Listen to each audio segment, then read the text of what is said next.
And so with 5 to 6 hour practicing a day, how did you balance that with homework and also being a kid? I went to a regular school when I was growing up, and I didn't take the option of homeschool. It was not widely available at the time. I always liked having fun at school and hanging out with friends, and I particularly liked some classes, some subjects. I never liked math, but I was very good in it. But I loved English, and I always loved to read. So in English class or language arts, it was always fun to read and to interpret, and sometimes to even write your own story. I didn't do so well in the sciences, but I loved history.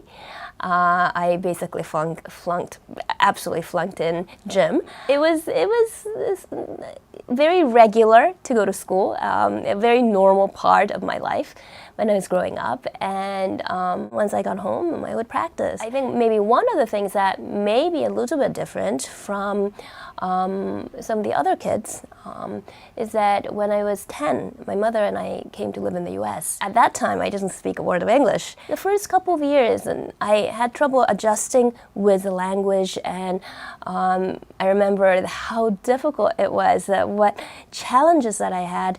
I think within 2 years, I was doing okay in school. I wasn't fluent by any means, but I felt comfortable enough to really express everything in English and to have a conversation, and also to be a little silly from time to time. And in those years when I was actually trying to come to, terms with a new language, I wasn't able to practice as much, simply because I was tired. When you're surrounded by a language that you're not so used to and trying to understand it and trying to communicate with it, it takes a lot of energy.